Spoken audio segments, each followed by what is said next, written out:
In my world there is music and good vibes and laughter and lovers, adventure and friendship. We know who we are. Hello and welcome everybody to Be the Wellness Podcast. Adam and Vanessa Lambert doing our podcast Monday. Yes, we are doing the podcast Monday. We love this dance. We do. Yeah. It's real funky. But as far as dances go, Yeah. It's funky. But we've had some super awesome guests recently, and Yeah. we've really been enjoying like having this kind of the podcast be like a much more I don't know. It's like more of a thing for us now. We're like, okay, we do these on Mondays and we have this many, it's like, Yes. I don't know. It's cool. We're like professional. We're more professional is what you're saying. I guess. I mean, I don't know. They don't sound, what's funny is they probably sound less professional, but like from an organization perspective, they're more professional. Yeah, we used to just, trip over some chords and then you just say, oh, well, this microphone's here. We should probably talk into it. Now we do that on purpose. Right. So, yeah, we've been really enjoying the podcast. And honestly, it's become such a great expressive outlet for us. And I was listening to a Tim Ferriss podcast recently about why you would do a podcast. When people think about whether or not they want to do one. And one of the things he said is like, if you want to make money right away doing a podcast, don't do it. Right. You're going to be disappointed. And it's funny because, Adam and I actually are just starting to think of ways now like, oh, I guess we should try to monetize the podcast to some degree because it actually costs a lot of money for all the editing, it costs us a lot of money, but we've never tried to monetize it at all because it was really such an important part of our message and just the voice we wanted to give to what we believe in. Yeah. It wasn't about money. It was just like, we have to talk about these things because we believe so strongly in them and we want to share this. Well, and originally the idea was that the podcast was primarily supporting our paid coaching. Exactly. So we're like, it is monetized. But now our community has grown so far beyond our paid coaching clients that we're like, okay, well, wait a minute. Now we're serving this like much broader general thing now, so it kind of almost does need to stand alone, which is cool. Absolutely. And one of the things that we've also realized lately is, we have so many folks that are in and out of the programs and we have so many different offerings and it's excellent. We love that. But one of the things we realized is that we've really neglected to have sort of a more public presence. And actually our guest today sort of pointed this out that, having that Facebook group, so we're not talking about our business page, but actually a Facebook group for Be the Wellness is really beneficial because then everybody can be part of that. You don't have to necessarily be in one of our paid programs to be part of the Be the Wellness conversation. Right. So if you haven't joined, we do have a Be the Wellness Facebook group. Go over there and join that. I'm actually going to take a much more active role in posting and creating conversation, and I'll probably try to boss Adam into doing the same. Well, but explain the difference though between just going to Be the Wellness Facebook page and going to this Be the Wellness group. Sure. So the page is oftentimes it's us, posting different things that are coming about. Like say we have a new program starting. We share photos sometimes that get pushed there from Instagram. It's a little bit more about the business of Be the Wellness. What programs are coming up, what's next. It's also partially things that we find interesting and we share to that page for the public to check out for sure. There's definitely that piece of it. But the group for me is a place that we can actually elicit some interesting conversations and we can connect more as a community. So we can, And it's closed. Yeah, and it's closed. So unless you're a member of the group, you can't see what people are posting, right? Yeah, exactly. And obviously, there's no prerequisite to get approved. Obviously, if you request, we'll let you in. But it's a little bit more, it just has that a little bit more of a sheltered feel where it's about us bees, in our community, having a chance to connect and share, whatever it is that we want to share and conversate about. Yeah. And it's going to be a great place for people to bring stuff up and talk about the podcast. Yeah. So if you have questions or things that you'd like to be addressed or, just a tip, say, hey, you know what? When you talk out of your nose, it's super annoying. This is the place to do it. What do you mean? What are you talking about? So do it there, not when you go to leave us a 5-star review on iTunes.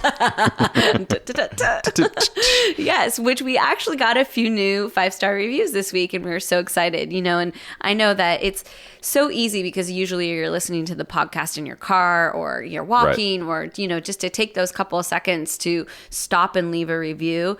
And also you hear people just ask for that all the time. You almost just shut it out. You're like, well, review, whatever, blah, blah. But like, it really does make a difference. And when we see them, we get so excited. You know, we got a few new reviews this week and I realized like, wow, we asked like 5,000 people to leave a review and 2 did. It's amazing. It's huge.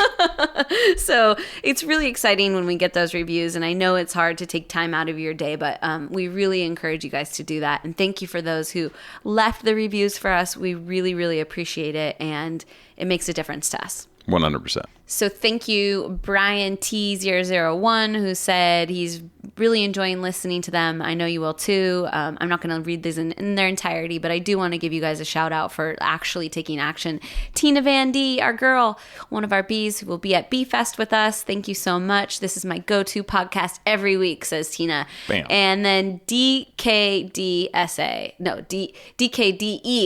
I'm sure there's a more like fluid way of saying that, but I'm not sure how it comes. But it says, I'm new to the Beehive, and this first podcast I listened to with Jason Seib was exactly what I needed to hear at this point in my journey. Awesome. Yeah, which is super cool because, we find that more times than not, there is the information that you need just suddenly appears in your moment of need. And it's so cool. Yeah. Yeah. It's cool to be part of that. Yeah, 100%. Yeah. So if you guys haven't left us a review, please do so. If you are thinking about Bee Fest, that is coming up soon. Yep. And you can find the event page on Facebook and start getting in there, getting that conversation, see who else is going. Yeah. Tell me your favorite songs. I'm actually taking a poll in there. And if you haven't yet told me your favorite oldie songs, I need to know what makes your heart rock. Right. It's important, super important information. We've got lots of exciting little events planned within that Bee Fest event. So I'm starting to put together little details and fun experiences. And one of those includes knowing your favorite oldie songs. Right. Yeah. Super important. Mm-hmm. So check that out. And, we're getting ready to take our group to Peru. In fact, when this airs, we will be in Peru. Yeah. We're currently in Peru. we are currently cha-ching. We're now in Peru. And it's amazing here. There's a little thin. Yeah. But it's fine. But yeah, so we'll be taking our group to Peru. When you guys listen to this, we'll be in Peru, and I'm sure we'll be updating you guys via Instagram or stories, just depending on the accessibility of the internet, which I know we will have some of that available. So make sure you check out Instagram. We'll be posting all kinds of fun stuff, sharing the journey with you guys, because even though it's only 15 of us on the journey, it's our whole tribe and spirit. Right. And that is important to us. We always want to make you guys feel like you're part of the adventure. Not all of us get to go on all the adventures, but like you are all part of it in spirit. And the reason that we do this is because we have this amazing community that's willing to step up and train for the adventure and go do cool stuff. Bam. Exactly. Passion. Yes. Passion. What was the thing we learned today? Passion, persistence, and passion, purpose, and persistence. Right? Oh, okay. Maybe. Did I get it wrong? I don't know. Well, don't quote us. Yeah, but listen in 2 weeks to that podcast and you'll get it all in unlock. Exactly. But today, let's talk about Rob from Open Sky Fitness, because we really enjoyed this conversation, and super cool guy. Actually lives here in LA, which in hindsight, we wish we would have drug him down to the podcast studio. Yeah, he's part of the Crenshaw Mafia over there on the other side of the 405. Yeah, which you guys know is, we keep things separate here in LA. Mason-Dixon line. Exactly.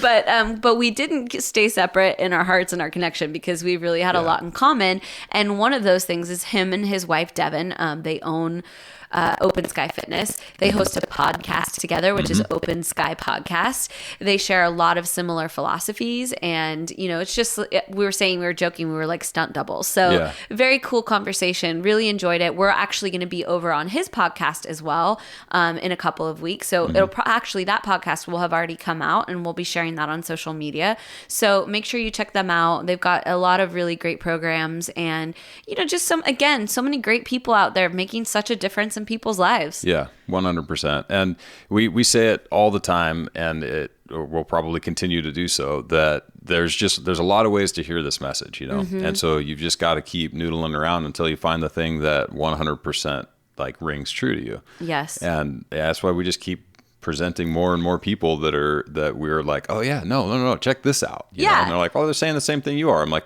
right, but you already heard us. Somebody else might not, Right, exactly. Yeah, so it's good. Also it's the cool thing about that is it establishes the common threads. It's like totally. We can say the same, let us tell you about our pillars of health that we believe in. And we can say the same things, but then when you go, oh yeah, well, Rob said that, and then, Diana Rogers said that a few weeks ago, and Laura Schoenfeld said that, you start to hear these common threads over and over.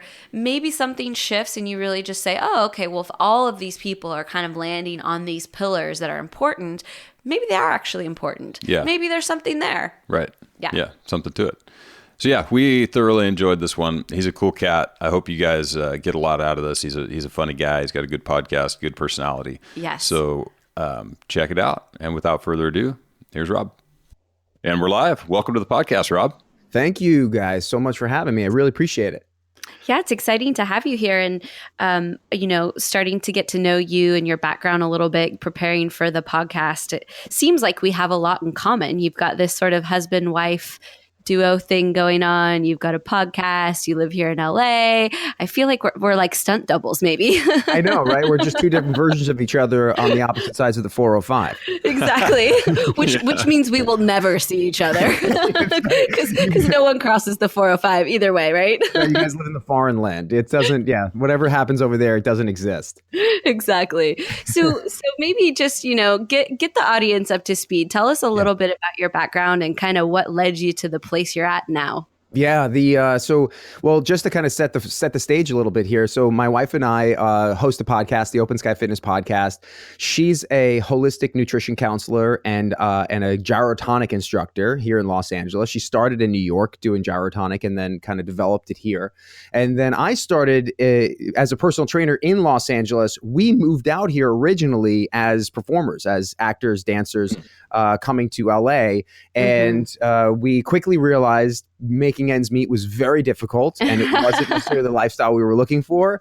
And we wanted to we wanted to kind of take a step up and maybe be some grown-ups for a little bit. Cause I had this fear of being 50 or 60 years old and still be in that same grind. And through the process, I fell into being a personal trainer totally by accident. I was always training friends. I was that guy who was always interested in lifting weights. I'd been lifting weights since I was 14, 15 years old, but I never really thought of it as a career, in terms of helping people get healthy or whatever. And I was doing this play here in Los Angeles at some park in West Hollywood, Plummer Park, and I was playing Ajax and against another guy who's playing Achilles, and I had to take my shirt off in the show. So I, of course, was very vain. I was an actor and I had to look good. So I worked out for a while and got in shape for this show. And then the guy who was playing against me, he looks at me, he goes, dude, how do you look like that? And he was, probably 100 pounds overweight. And I told him, I was like, well, I dieted and I've been working out. And he's like, can you show me how to do this?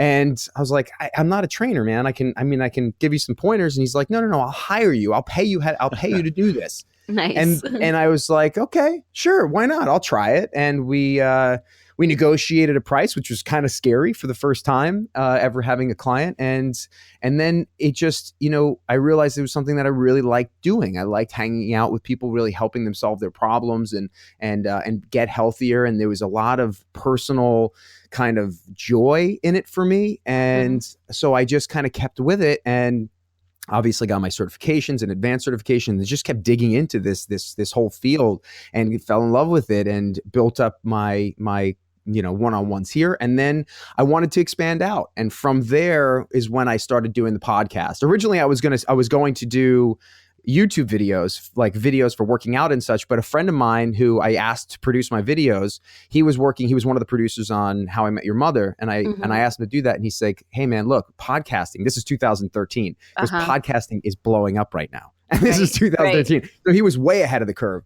He goes, look, podcasting, it's like the wave. You should do it. I'm already hosting the How I Met Your Mother podcast, and I have all the equipment. We don't have to do anything. You just come to Fox Studios and we'll record it there. And that's where we started. And it wasn't my wife and I. She was, again, doing holistic nutrition counseling and gyrotonic, but she wasn't a part of this. So I asked a buddy of mine to be my co-host, and we turned it into kind of car talk. Do you know Car Talk with the two Boston guys? It's a hilarious show. I don't know it. Yeah. It's on like NPR. It's a really funny show. These two guys basically who people call in with their car problems, and they describe it. They're like, my car's making this sound, and then the guys basically solve the problem for them. So we decided to do a car talk. Oh, I have heard this actually. Yes. Okay. Go. So we did a car talk for health. And then there was like a kind of like it's like car talk, but also love lines for health. Nice. And, so I'm like basically the Adam Carolla, where I actually have the legitimate advice. And then my best friend, who's since moved on to, now he's on the TV show Blackish. I'm not sure if you guys see that show. Yeah. He's been on that show since the beginning. And he played my sidekick, who was kind of like the Adam Carolla, who would just make up stupid shit and say all kinds of crazy things. And we would basically try to help people. And that's how it started. And then we just kept developing and evolving from there. And now it's the show that it is. And now it's basically, we do back and forth interview 1 week where we interview people like you guys who are going to be on my show, who are inspiring people to do amazing things in their lives. And then we do, on the alternate days, we give specific advice, which is like one of the things that we'll probably talk about on the show today. One of the episodes that we did was all about generational eating and how basically your parents, your grandparents, your great-grandparents all design the way that you eat. Right. And if you follow that same format, nothing will ever change in your health. Mm-hmm. So you have to really kind of learn how to, put a stopper on it and decide how you want to live your life in order to be the healthiest version of yourself. So that's just one small example of the kind of show that we would do. But like I said, every other episode is something different, whether it be weightlifting stuff, nutritional stuff, mindset stuff, meditation stuff. We talk about everything that could possibly help someone improve their lifestyle. That's awesome. Well, and this is one of the things that we've sort of found over time. I mean, and we'll talk about this, but we started our podcast as a way to support our online and remote coaching clients, who were like, look, we need, text is one thing. Videos are just way too hard to do on a weekly basis to do this. So we're just going to have this to, fundamentally scale our advice, to make this happen. And after about a year, we were like, all right, we need to start talking about other stuff, and now this sort of health and fitness world is so broad and so vast that there's so much just wickedly interesting stuff to talk about, that it really has blossomed into something that's not only super enjoyable for us, but we just kind of keep eking out these new corners of, what fundamentally is self-improvement at kind of in every aspect, So it's cool. I like the stories of how you kind of land in these things, because it almost never seems like, okay, well, I'm going to set up a podcast and we're going to talk about these 7 things. And in 10 years, we're going to have 20,000 listeners or whatever. It's always super accidental. Yeah. Yeah.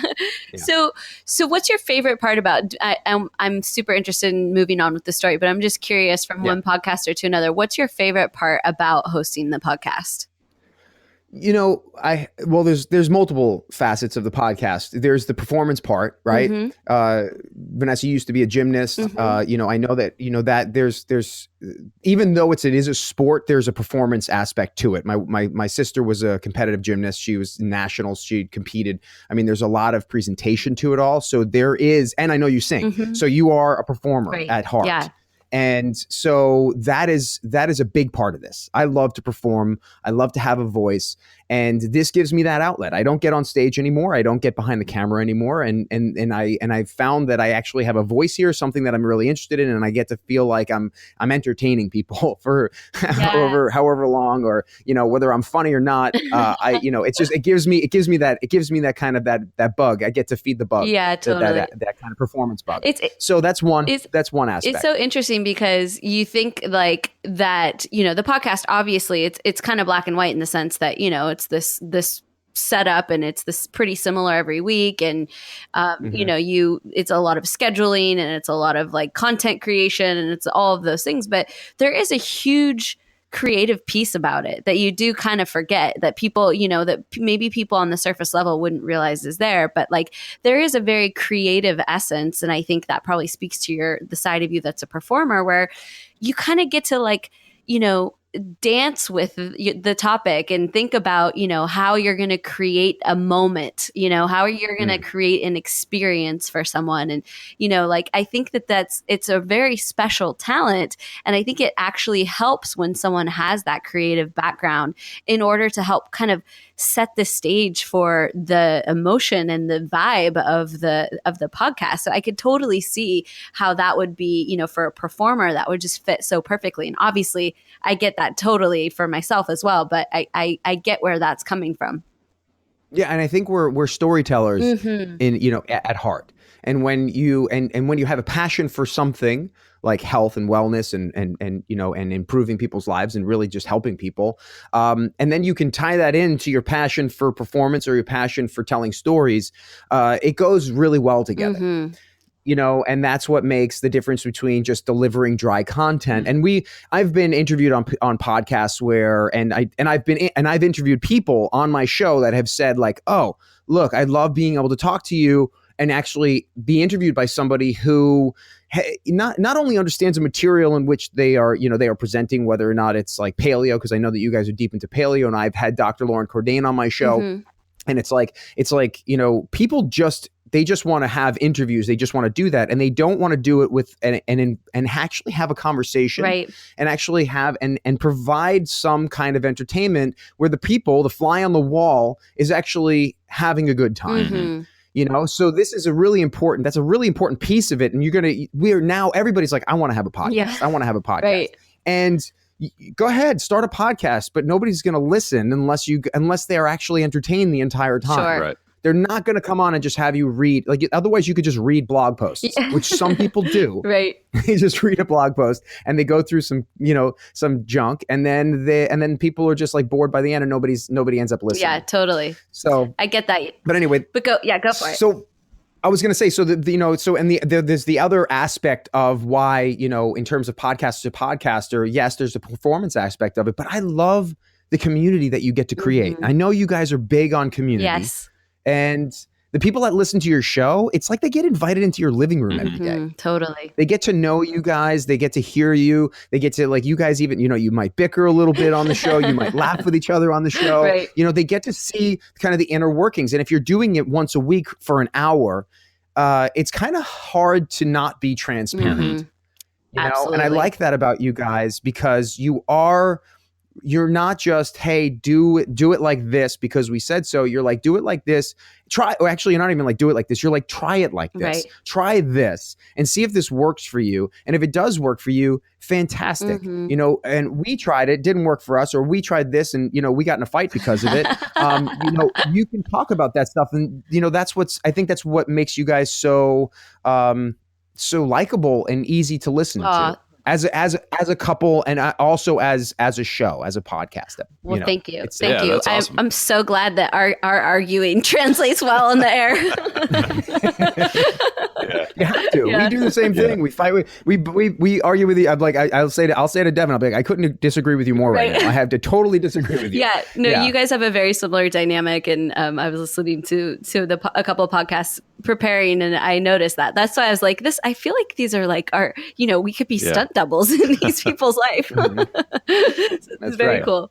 Yeah, the conversational piece really just nails it, and this is something that we discovered sort of happenstance in doing our retreats, was that instead of inviting, a bunch of people, like back when we started doing them with Mark Sisson, instead of inviting a bunch of people to this fancy house that we rent in Malibu and then just talking at them, we found that it was so much, like a kind of like a presenter style situation, right?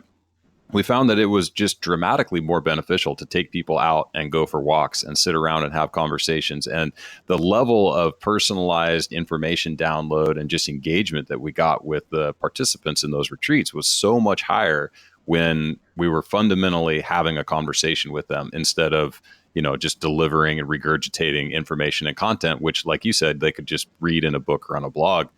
And right. So it's, like, we've done a couple of solo casts where it's just Vanessa or I, and it's so hard to go through. You just feel like you're, like, I don't know, I get all fluttered. I'm like, am I talking too fast? Like, what's going on? Without that, just the natural cadence of communication, you're just like shouting into the wind. Bert is just not the same without Ernie. Let's just face it. Right. Exactly. So, okay, well, this is great. And I appreciate how, complimentary you're being, but I do really want to focus on you and what you are doing and creating in the world. So talk about, you've got that first client and you're like, whoa. And this is a revelation that I've had, like, oh, wow, if you work, you could get paid. When you're a performer, oftentimes you're doing things for free or you're not getting paid very well. So what was that like when you got that first, kind of monetary reinforcement that you were good at this and that this could possibly be, something that you could create in your life? When that client in that process, he lost 100 pounds in the first year. And it was a big lifestyle change. And I'll look, I stumbled along the way. It's not like I knew everything in the beginning, especially when you're just starting out, you're kind of figuring everything out. So I was trying to help him, with his diet, but I was learning at the same time. And then I was trying to pick up other clients because I was working as, if you're an actor, you're working as a waiter or bartender. Right. That's basically it, unless you have some other kind of really flexible job. So that's what I was doing. So I was an actor. I was now starting to be a personal trainer, and I was waiting tables and bartending and managing a restaurant. Jeez. And just trying to make ends meet was brutal. And I knew that being a personal trainer was something I was really passionate about. I know that you guys are big into self-development. I think, Vanessa, you mentioned that you had done Landmark. I did Landmark. My wife and I, we tried. She did it further than me. I did the first one, and then they had like a 12-week kind of classes after, like follow-up classes after. But we also did something called the Millionaire Mind workshop. It's even though it's about money, it is about self-development. It's about basically getting out of your own way. Totally. And I think we can agree that most of the time, our obstacles in our life have nothing to do with external. It's all internal. We set the obstacles, we put them in front of us, and we decide how far we're going to go and how far we're going to allow ourselves to go. And it's breaking through those ceilings and really being able to see onto the above and beyond to see how far can we actually go if this ceiling or if this fence or whatever it is that's stopping us wasn't there. So I took this Millionaire Mind seminar. And one of the things, this guy, T. Harv Eckert, is the guy that ran it. He said something to me that I never forgot. And it's not even that it's like this big transcending kind of statement, but it was big for me because I had my hands in too many cookie jars. I was trying to make a way in the world by trying to do too many things. So he said, if you are on 3 different paths, whether it be career paths or whatever paths in your life, health paths, diet paths, it could be anything. You're not going to succeed at any of them. They're all going to stay. You might inch forward here and there, but you're never really going to make the leaps and bounds unless you just pick one and go with it. And so for me, that was a big thing because this was maybe 10 years ago. I was 30 years old, and I didn't want to be 40 years old and be doing exactly the same thing. Struggling and still trying to be an actor. And so I decided that this personal training, the health world, was something that really did interest me. It was something that I was passionate about, and that I loved helping people. And if I was going to really dive into that head first, I needed to shed all the other stuff. So I walked into my manager's office. I walked into my agent's office that week.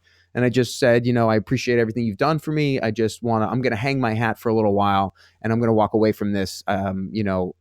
Don't send me out anymore. Yeah. And I'll let you guys know if I change my mind. And my friends and everybody thought I was crazy because I went to an acting conservatory. I mean, my life was, from the time I was 18 years old until I was 30, my life was acting and theater and trying to make it in that life. And so I dove headfirst into the personal training, and, it's tough at first because I didn't want to work at a gym because I didn't believe in box gym stuff. I didn't believe in their philosophies around being healthy. So I just taught myself how to do it and would, meet with people that I really believed in and had them give me advice, research on my own, and built up my clientele it's just all kinds of crazy like ways that you figure out how to kind of how to run a business. Over the years, I went from just having one or two clients to having a full roster of clients. I used to host challenges, and I would have and I did physique competition, and I filled up my clientele list, and then I realized that's also now not the lifestyle that I want. So now I'm reaching out to and that's why one of the reasons why I branched out doing podcasting, the online world, and transitioned into doing it where I can help people in a bigger way. Totally. It's funny, it seems like so many obviously trainers and health enthusiasts and coaches are taking this online path. And I sometimes wonder to myself if it's, watering down the quality, not of information and, and content that the people are receiving, but I'm wondering and I'm curious your thoughts on this. What do you think about the quality on the receiver's end? How effective do you think people are in this online world at taking the information and really integrating it into their life and getting results compared to the more traditional way where you'd meet with a trainer 3 times a week? Well, you can't really supplement having somebody teach you how to move. That's a really important piece of the equation. So like if there's a client that was coming to me and they've never worked out before and they live in Chicago, I'm not going to I don't feel comfortable saying, okay, let's get on video and let's walk you through some, like how to do a squat with a bar on your back. That's not necessarily the best way to go. So if I was working with somebody who wanted to get into doing lifting and training, I would have them set up an in-person training at a gym that was reputable in their area. So this way they can have somebody walk them through Got it. Now, if you're doing a lot of the stuff that I do with my online coaching and I have a group challenge that I do from my podcast community, it's all body weight. So we don't necessarily have people do, go through weightlifting and such, because if they were starting out and they were totally new to it, I don't think it would be a smart move. And I think that there's probably a little bit of loss of quality there in terms of personal training online without having someone be able to, because once you start fatiguing, this by, working out, once you start fatiguing, there's different things that'll pop up. Totally. That you have to be able to see in real time. Yeah. And unless that person's really comfortable in the gym, has been working out for years, they're not going to feel it or see it in themselves. Yeah, totally. So that's basically how I approach that. I don't try to take on clients that unless they have years and years of experience. But even then, I'm not big on writing out lifting workout programs for people. That's not necessarily my style. Got it. I want to help people change their lifestyle. I'm more into helping people that are 50, 60, 100 pounds overweight and help them transition their lifestyle. That's different. That's easy. That's not easier, but that you can do from, via Skype, that you can do via Zoom, and having conversations with people and helping walk them through that stuff and help them find things they really do enjoy doing that might be physical. That just might be enough. I have a guy that's lost 60 pounds in 3 or 4 months by just the only exercise he did was walking. Right. But it was about changing his lifestyle and changing the way he approaches things. Yeah, it's interesting because I really do think that there's in some respects, kind of, having an in-person trainer is amazing. But I also think that having this online sort of accessibility, or having someone where you don't have to show up at a gym 3 days a week or whatever, it actually makes it a little bit easier. It makes it easier point of entry for people to get in and get going. Because I think a lot of people, especially the clients you're working with, they're intimidated to even go into a gym. They can't even get, they have to get started to the point where they can feel confident enough to even go do that gym piece of it. So even though maybe, some people aren't able to lift weights or, progress in some of those things that might be interesting to them, for so many people, just getting that first, 100 yards of their journey under their belt is such an important thing. And I think that's where this online thing has made a real impact, especially for people where the choice used to be go to the gym or you don't work out. Maybe you walk or you run, but there didn't used to be all this access to trainers, information, modalities, unless you were willing to commit that time and effort. So I think that's the cool part about it. It's you can actually help these people get on their way. Yeah. Yeah, get the ball rolling. And that's very interesting because that's true. That was the conversation I was having with one of my clients online who lives in Virginia, and he sent me a picture because I sent him some because he wanted to do some exercise at the gym, and I told him, find the trainer there, and here are some exercises that you can do. Here's very simple program. And he came back, he said, took pictures of, like, even though I have like videos that he can watch how to do an exercise, he took pictures of different machines and was like, what does this thing do? What does this thing do? And he's like, I was playing. He goes, I was like swinging my arms like I was warming up, and I'm like looking at this machine, and he's trying to like figure it out in his head because he had never stepped foot in a gym on the weight room floor. And he's like pretending like he's just like, okay, let me see. Just like, another day at the gym. Just another day at the gym. Just what the heck is this? He's like, I wonder if anybody's gonna walk over here and try this thing so I can see how they use it. Yeah. So it's funny and it's true. We don't think about that. Especially if you grew up in a gym, it's hard to make that. It's hard to make that leap. But it's true. People don't have.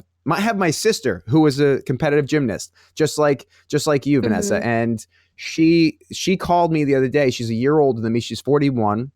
She's having knee problems. And, we were talking about that, and we were talking about, finding a trainer, finding somebody in her area and helping her get, fit. And she's like, she started complaining to me how much she hates going to the gym because she feels so stupid standing on the gym floor, not understanding what to do. Totally. And, and so it's a very common fear. And it's so funny because like we walk in there and we're just like, whatever. Yeah. It doesn't bother us at all. Well, it's interesting though for women though, because there's two sides of the coin for women. You either are like intimidated and you don't really know what you're doing, or if you look like you know what you're doing, I swear every man wants to come over and tell you like why you should do it differently, or like, wants to coach you. And I'm like, do I look like I want to coach? Do I have coach me on my shirt? What's going on here? So I think it is like you kind of you grapple with that gym scene no matter what. And that's where I love the online thing. And I do think that it's so nice for so many people can just do this in their backyards or in their homes or, whatever. And, as they get more comfortable, this is why we always encourage people to come to our retreats and we can help them work with some weights and get comfortable so that, they can start to get that new skill set if they want to bring that back to their, to their routine. But, okay, tell me about when your wife joined you. Tell me about what that was like for her and how is it to work together? It's sometimes it's awesome. Yeah. Most of the time it's awesome. Actually, it's funny. She's much smarter than me. I'll admit that. She's really good at research. She's really good at digging into things. I'm much more of the marketing person, the person who builds like the website stuff and gets all the technical work out of the way. When we started, my buddy got on that show on what is it called, on Blackish, and then I kind of got rid of my producer because it wasn't necessarily working out. So I was flying solo for a while, and I asked her if she would be interested in doing it with me, and she was like, I was like waiting for you to ask me. So she really did want to do it. She was very insecure at first, because we are delivering content and she is a bit of a perfectionist, and she wanted to make sure that everything that she said was exactly right. So she would go through and do so much research and feel like if she said something wrong, we'd have to go back and edit it. And I'm like, babe, it's not that crazy of it, even if it was like, if she was like 1% off on something, where it's like 65% of people, and it was like, if she said 63, she'd be upset. Right. So she was a little bit neurotic in that, but after that, she started to ease off, and now we have a great time. And she's now a big part of the community. People are coming to her and asking her questions, which is really fun. And now we really do like doing it together. Awesome. It is a lot of work though. Yes. Right. Oh, you guys know. If you guys are, I don't know, you said that you don't, do you do many conversations or between just the two of you where you don't have interviews? Are there a lot of those or not really? Well, we used to do a lot of that. Yeah. In fact, that was, but not anymore. It's less and less because we're just, for whatever reason, there's just, as the podcast grows, there's more and more access to interesting people and interesting stuff going on. But we actually get a fair amount of requests to be like, can you just talk to each other? I'm like, okay, all right, fine. Can you guys just banter? Yeah. So we try to get that blend, with when doing the intros and stuff, we try to, get that back and forth, and then try to kind of do the best of both worlds there.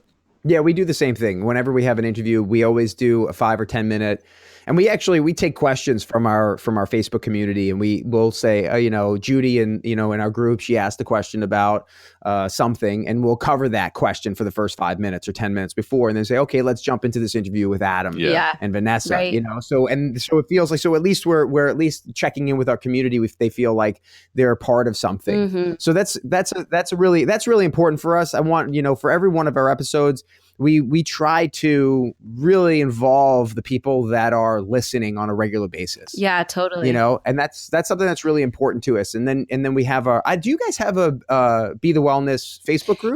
We do actually. We just started it, but for the most part, we run all of our programs through our mobile app. So that kind of has become our community sort of center point. But we did just start one because we want to. Some people aren't in the app or whatever. So we did actually just start one and do want to grow that because it's a great place just to kind of touch in. Yeah, so many people. Facebook is wasting 30 easier. to 40 minutes of it every hour. Yeah. So they're just there, and there's all the cool tools and ways to share stuff. So yeah, it's a cool way of.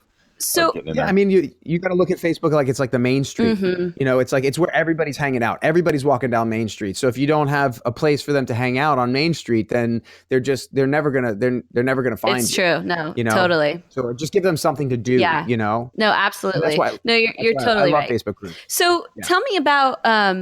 So you're not necessarily paleo, right? I was looking through your website and I don't see any kind of like food guidelines or anything that I could attach to. So you're not necessarily coaching in the paleo, way, right? Yeah, I mean, in a sense, we do. Look, the baseline for us is paleo. Uh-huh. We do believe in paleo, across the board, pretty much. Okay. However, we don't believe that there is one diet for everybody. Mm-hmm, yeah. Mm-hmm. So we think that everybody has something that works best for them. Now, paleo might work for a lot of people, but I look at paleo as like kind of like a really good baseline, a really good starting point. Try paleo and see how that goes for you. For 90% of people, I feel like paleo is going to be like killer. Mm-hmm. It's gonna work really well. They're gonna start dropping weight. It's basically a whole food diet. It's not even, people, even though Dr. Lauren Cordain would say that it's a high protein diet. I think now with guys like Rob Wolf and Mark Sisson and the other leaders in the primal paleo world, most of them will agree that it's not necessarily a high protein. It's a matter of really just eating whole foods, and really dialing that in. And yes, there are the limitations of the grains and the legumes, but it's that's just the guidelines that exist within paleo. And people are going around like I can't remember the guy that I had on my show. He wrote a cookbook for basically like a fast food cookbook for paleo. And he's like, you can have white rice. He's like, I totally believe in white rice, but even though it's a paleo cookbook, right? Yeah, totally. And so everybody's got a little tweak of their own version. And so the way that we work with our clients, we, and the people, and when we talk about it on the show, we love the paleo diet, but we don't necessarily say that you have to do the paleo diet in order to feel the healthiest way that you can feel. Mm-hmm. Totally. And so if you feel like having some grains in your diet really works for you, and you feel like such a great amount of energy by just having some grains or even legumes in your diet, then why would I tell you not to do that? Mm-hmm, mm-hmm. But the real important thing is that whether or not you're being honest with yourself, you're staying present with how you feel, and you're checking in with yourself and being honest about, does this make me gassy? Do I feel tired or lethargic? Do I have brain fog? Do I have, like all these different types of signs that you're having some kind of issue with the food that you're eating, right? And some people say, "Oh, go ahead." So, how many people? I'm curious. Like when you actually nail them down and you say that to them, how many people go, "Well, actually, you're right. Maybe I don't feel that great." Well, so I had the first host of my show, the co-host, my this guy Alec Lev, who was the How I Met Your Mother guy. He told me, he goes, I see nothing wrong with the way that I eat. He's like a 5'7" little Jewish guy from New York, eats a turkey bagel turkey sandwich on a bagel every single day for lunch. And I said, why don't you try cutting out processed foods from your diet? Why don't you, try that just for a week or two and see how you feel? And he's like, well, I feel great. Like I feel good all the time. I was like, okay, well, let's describe your day. So he would start his day. He would have like some toast with some eggs or whatever in the morning. He would have to have some coffee right after that. And then he would have his sandwich, and then he would take a nap around 2:00 in the afternoon. And then he would go, and he's like living the old man lifestyle, like he was like, why do you, I was like, you're 35 years old. Why do you need a nap in the middle of the day? And he's like, well, I feel great. I love taking a nap in the middle of the day right after I eat my lunch. I go, you shouldn't have to take a nap in the middle of the day. You're not 90. So do me a favor, try cutting out that turkey sandwich and try maybe having, just having like, meat and vegetables for lunch. Mm-hmm. And, we were a little more specific, but he did it and he tried it for a couple of weeks and he's immediately, he didn't have to take a nap. Like it was almost immediate. It was immediately. It was that day, the first day that he didn't have the turkey sandwich, he didn't feel like he needed to take a nap. Wow. And we talked about it on the show. Yeah. So if you feel tired, lethargic, have any kind of like downward trends in your energy levels throughout the day, Mm-hmm. and you're eating like a standard American diet, or you are eating processed foods, or maybe even having like grains, and you're not even, let's just say you're not doing a paleo diet, try it. Mm-hmm.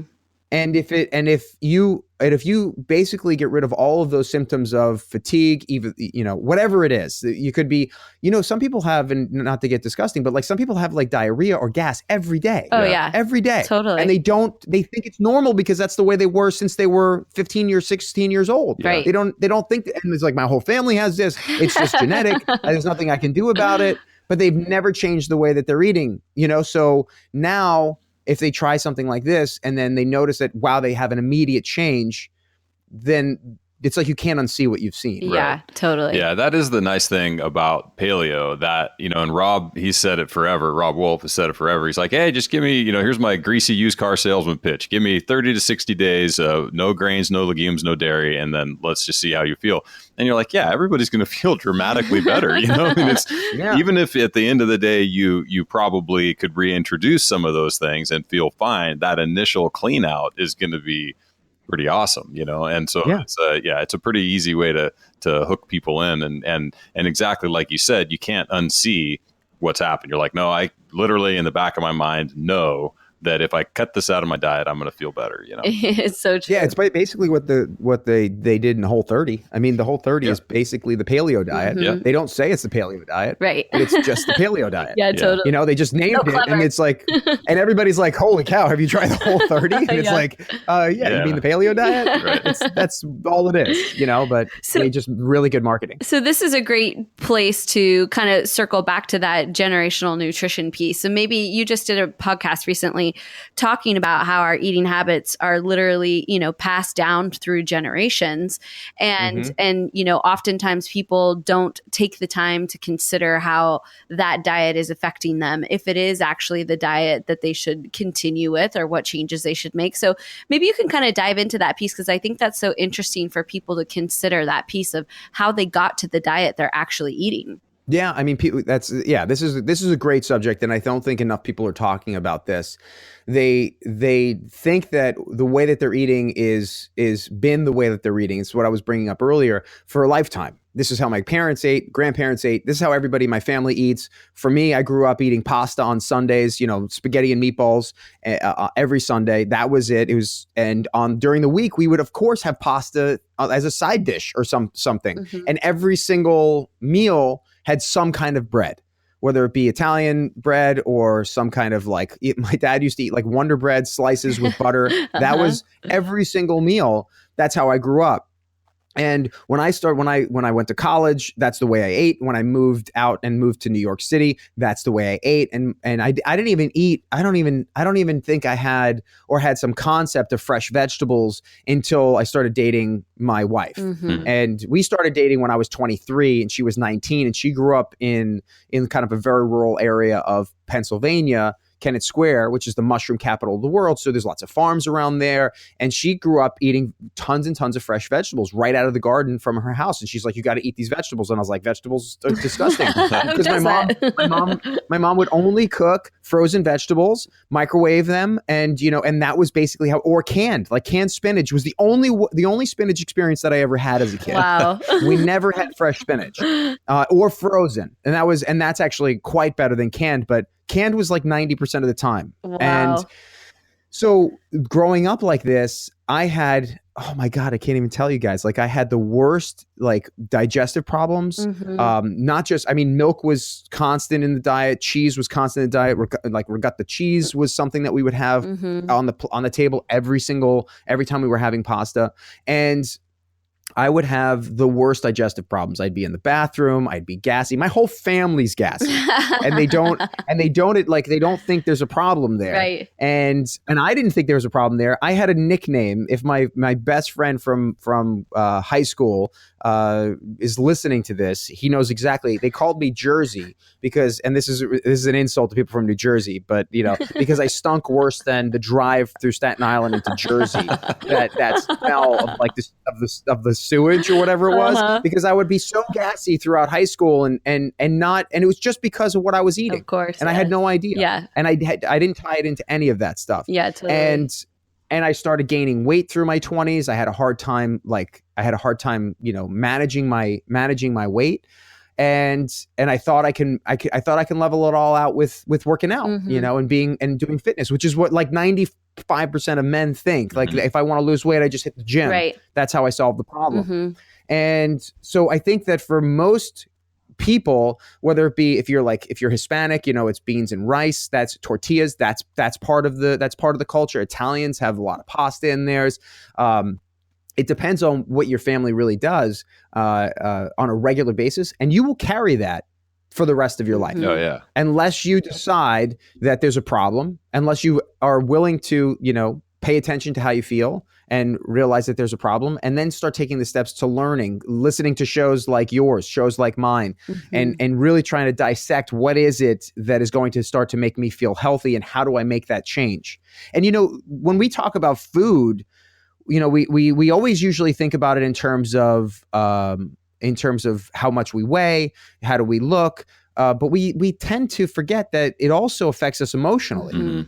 We might be depressed, we might feel tired all the time, which creates some kind of depression because we feel like we can't really be present with the people that we love, we can't be present at work, and that creates a whole lot of stress on us and anxiety, which then just snowballs, because what happens is that we just want to feed into all those comfort foods that we grew up with. Right.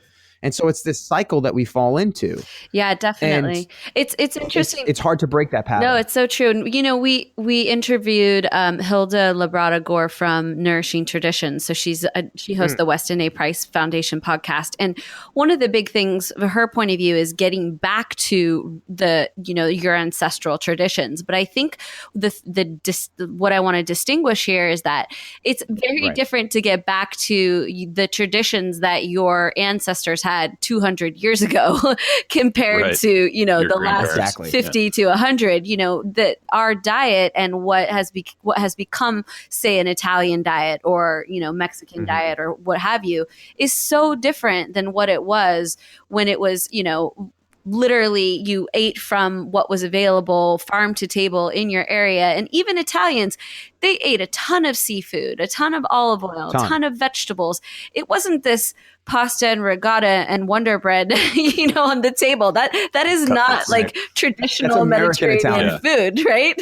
That's right. So I think it's important that people distinguish that, because I think in their mind, they're like, well, I'm Italian. This is Italian food. Obviously, my body must be made for this. Yeah. But that's, you really have to distinguish. No. Your genetic code was good with, tons of shellfish and olive oil and lots of greens and that kind of thing. Not, lasagna that comes out of a box every day. Yeah, you go to Mexico expecting California Mexican food, and you're going to be sorely disappointed. Yes. You know? And I assume it's the same in China. I've not been to China, but I can't believe that Panda Express is like actually what people are eating out there. You know what I mean? You're like, there's no way. Like, how would you even do Where it? are the fried egg rolls? Yeah. How's that? What's going on here? No, you're 100% right. If you go to Italy, it's, and you're getting, you might, sign up for a big meal. There's only a small portion of the meal that would be pasta. Mm-hmm. It's not the entire meal. Yes. It's they'll have multiple courses, but like you said, it's full of fish, full of vegetables, full of different kinds of meats, they do have cheese, but it's not like we're making a meal out of it. They're making a meal out of cheese and pasta. Right. And the cheese came from the local cheese person who only makes cheese, and that's all they do. And it's not from this factory, craft cheese kind of pumping it out with singlets. Yeah, exactly. Yeah. So I think it's just it's important for people to distinguish that, because I think there's this sense of, oh, well, it's kind of close to what my genetic code must expect. It's like, no. Your genetic code is all like is getting spun out by this input. Trust me. Yeah, no, it's totally true. So the first step when you're doing, here's what's unfortunate. Like what I was saying about the producer of my show, when he's a skinny guy who doesn't see a problem with taking a nap at 2:00 in the afternoon. If you have no problems with your life and you have no problems with your weight, and you think that everything's going just fine, it's going to be a much harder transition because you're not, there's no reason to change. Right. And it's only going to be, unfortunately, those are going to be issues that you'll find out way down the line. Right. We might be getting sick later down the line. But if you're able to really be present with yourself and say, if he was able to isolate the fact that taking a nap in the middle of the day was an issue, and really just address that one thing, and everybody's got their one thing, whether it be a digestive issue, brain fog, fatigue, whatever it is, if you know that there's something that your body's not being efficient at doing, then take a look at your nutrition and really be honest with yourself about what you're doing. And I think like a lot of the stuff that you guys are doing in terms of bringing people to the table and allowing them to be present with what they're eating and how they feel, that's the first step. That's step one. Yeah. How do you feel? If there's any problems, then that's the starting point. Right. Absolutely. Yeah. So what is, as we're kind of getting close to an hour, one of the things I just want to know, because you keep talking about being present with how you feel. So I'm curious if you give your clients some tools for that, because, a lot of people, you say that to them and they're like, what do you mean be present? Like, what does that even mean? So what's like a context or a way that you help them to understand if they're actually in sync with how they're feeling, if they're noticing how they feel, or like, what is that way that they can actually be more present with themselves? Well, one of the things that I have a lot of my clients do is keep a journal. It's really important to know what's happening on the inner workings of your mind. Whether it be in the mornings and you're journaling, whether it be in the evenings before you go to bed, writing down the things that you're grateful for, writing down the things that that are just on your mind. What's really happening, because we try to juggle all that stuff and try to keep it in this vault in our brain, and we have no way to access it besides just feeling anxious all the time. Also, one of the things that I work on with my clients quite a bit is keeping track of how you feel, like basically keeping a food journal, but not like MyFitnessPal or something like that, where you're just writing down what you're eating, but actually writing down what you're eating, but and I don't care about calories. I don't care about too much food. If you're having too much food, I want to know how you feel when you're having, what's your mood, what's your energy levels, what's your hunger levels throughout the day. And then really just checking in with yourself throughout the day. So there's like 3 phases when filling out the food journal that I've put together for my clients. There's like these 3 phases of the day where you have to check in. And if you do that, and I have my clients, the ones that are doing the most successful with it, just take a picture of it every day and send it to me. And it gives me a really good screenshot of what's happening in their life. Awesome, yeah. And it's like, and so it all ties together. There's, if you spend the night, if you go out drinking, you could pretty much guarantee that next day is not going to be a great day. You're not going to have great energy levels. You're not going to feel confident. You're going to probably be dragging ass for a little while, until you and you're probably going to be craving really bad food. Right. And that awareness that really allows you to stay present with what is happening in the moment. So if you're like, okay, I wrote down, I know last night I had 2 or 3 beers and I had a burger with my friends. And today all I'm thinking about is stopping at McDonald's. And I know it's coming from there because I know that for the last week or 2 weeks, I've been eating really well and I've been feeling really good. And I just went out with my friends and I just kind of cut loose. And even though that's totally fine that you cut loose and you have a drink, a couple of beers, like that's cool. You should be able to do things like that. Be present and know that that day you're going to go through those urges to want to eat, crappy food and want to not necessarily work as hard as you can. So you can't get down on yourself. Right. And that's really important because we're so judgmental about not doing well and not being perfect. This is, I can't remember somebody was talking about either on your show or another, maybe it was the interview that we were talking about earlier. On the Pleasure Monkey. That you were on. Yeah. Yeah. But it was about how if somebody's an athlete and they're playing golf, and their goal is to get really good at golf and they have one bad game, do they then just toss their clubs away and give up for 2 months and then they're screw this because I didn't have a good game? That's how we treat it's so smart. It's so true. It's like that. That's how we treat our diets. That's how we treat our health. Right. We treat it as if something that we have to get perfect the first time. Right. And if we don't get it perfect, there's something wrong with us and that we should quit. Yeah. And it's an ever evolving thing where we have to get better at it. We just get to keep practicing. Yeah, it's totally true. That was Jason Seib's podcast, and he does such a good job of kind of breaking these things down because it's, and as a coach, you get these feelings. You're like, man, what is it? Like, what is this thing that I see this over and over again where people have one little slip up, and we don't really want to be too. We got to be careful about saying, "Oh, don't worry about slipping up," and this and that, because you do need some level of compliance, in order for things to actually work. And how do you do this? And man, Jason really nails that edge with these super simple analogies, like the golf one is perfect. You're like, no, that is exactly what it's like. If you want to get good at something, you have to do it. And I think tying in this piece that you're talking about this family history of your diet, so to speak, that's the other side of it. So if you can have a little bit of, I don't know, self-reflection or not even self-reflection, but family reflection, take a look at your family and see what's going on and go, oh, wow, okay, well, this is where I'm coming from. Right. And I understand that through, some level of trial and error that I feel better when I do these things. Okay, I need to practice these things. And man, that level of awareness can be well, I guess that's probably the hinge pin, right? That's what makes this stuff either work or not for folks long term. And I think, it's just so it's cool for us to be able to talk to people like you and like Jason who are fundamentally approaching this problem, the same problem, and in like a lot of the same ways, but God, it's such a refreshing way to hear about it. You know what I mean? It's like, it's a different perspective that I think, and I know that like our listeners really appreciate because they've been hearing us try to iterate on our own ways of explaining the same thing over and over. And so it's great to be able to hear, fundamentally another viewpoint that's getting us to the same spot. So I think it's cool. Yeah. And I think that, the biggest failure in the health world is the mainstream viewpoints. Right. Everybody's focusing on the workout. Everybody's focusing on the nutrition. Like those are the two main things. Everybody tell me what to eat. Tell me how to do my workout. Right. And the longer you do this as a health coach and whatever it is that however you want to describe yourself, a guru, whatever it is, the longer you stay in this, you realize, wow, that is the smallest piece of the puzzle that you can ever Totally.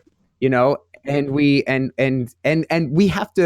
we all are creating the way in which we get to the deepest level with our clients, with our, whether it's our podcast fans or whatever, it's that deepest level. And we're trying to do it in ourselves too.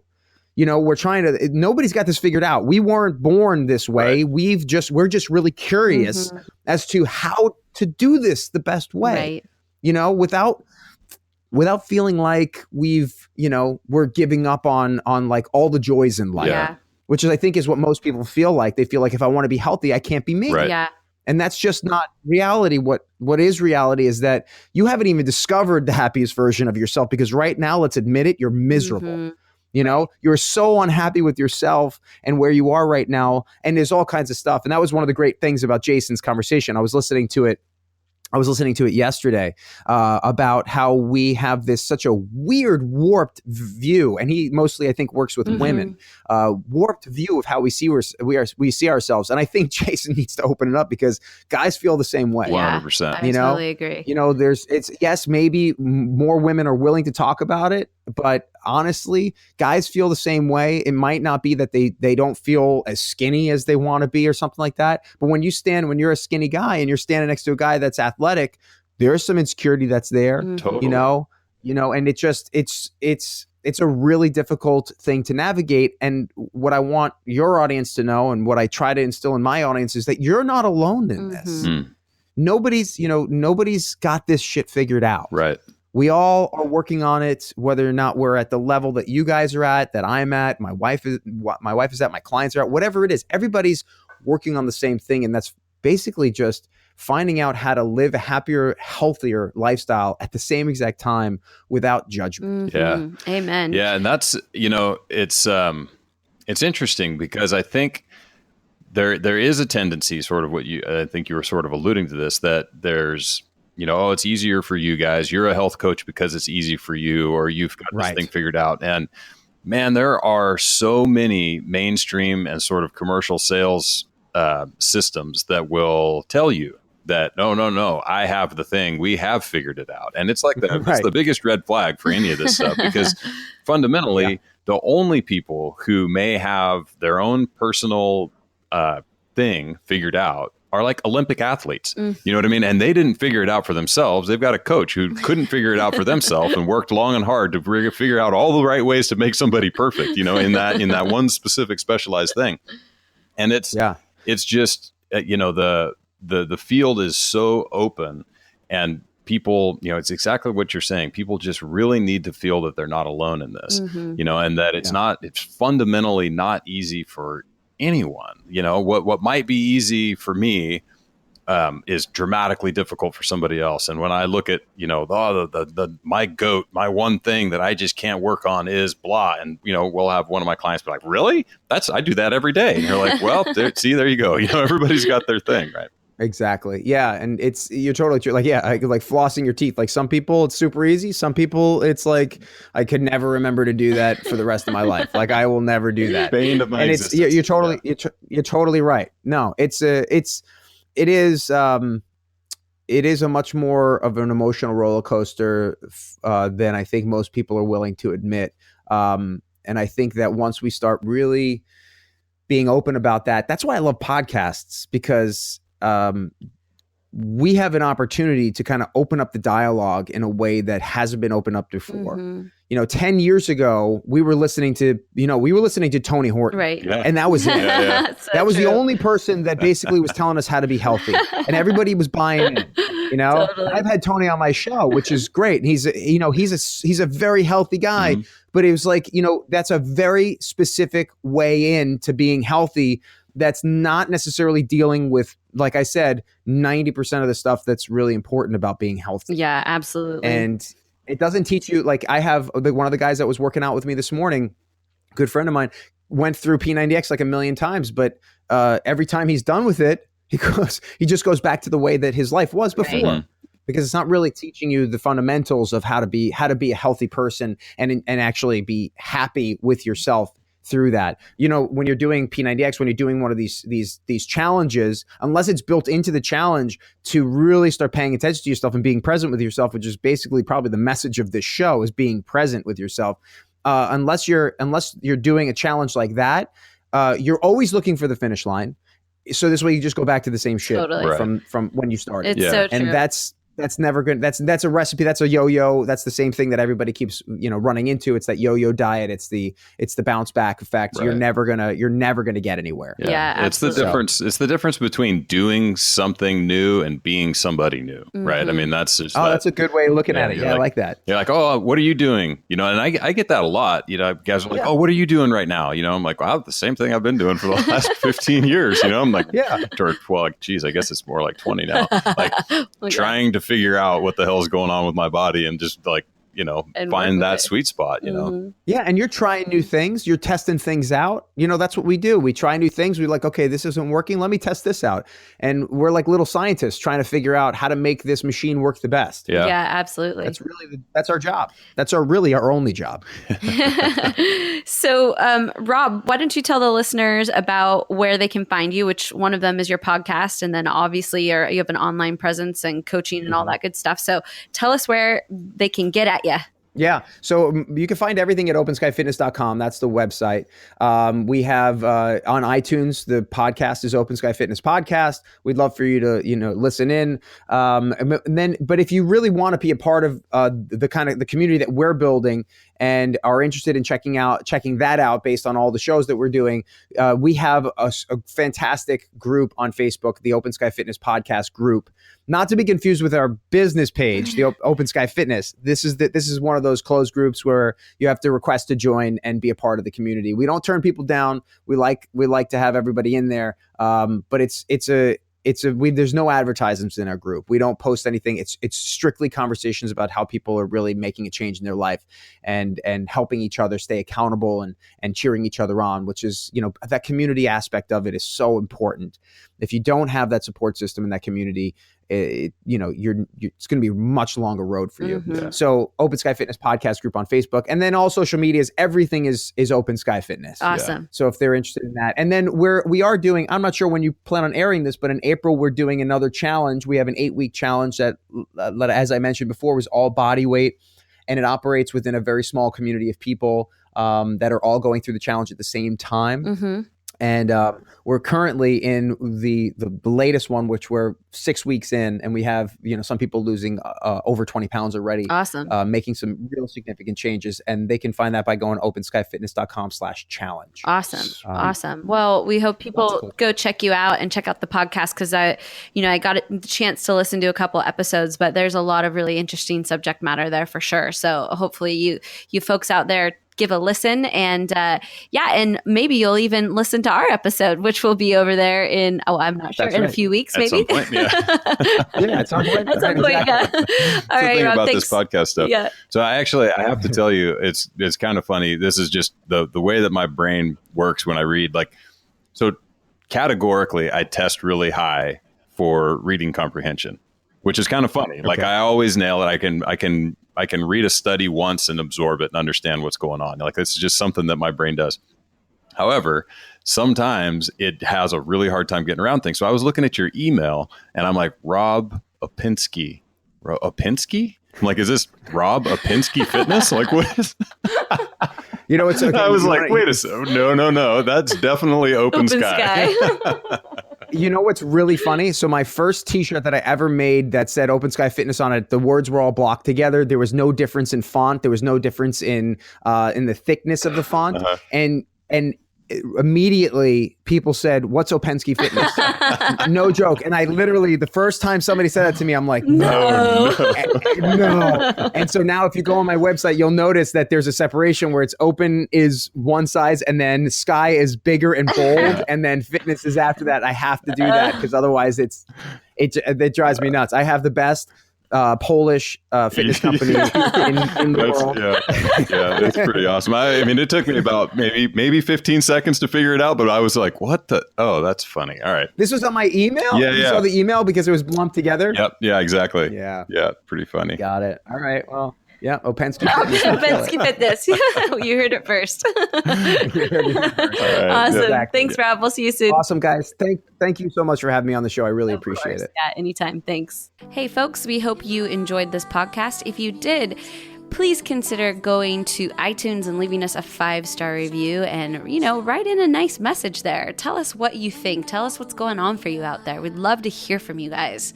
specifically how awesome we are.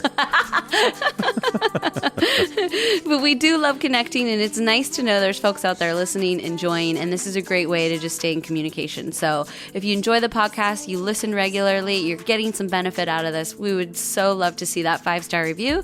And give us a shout out. We'd love to hear from you. Should some of it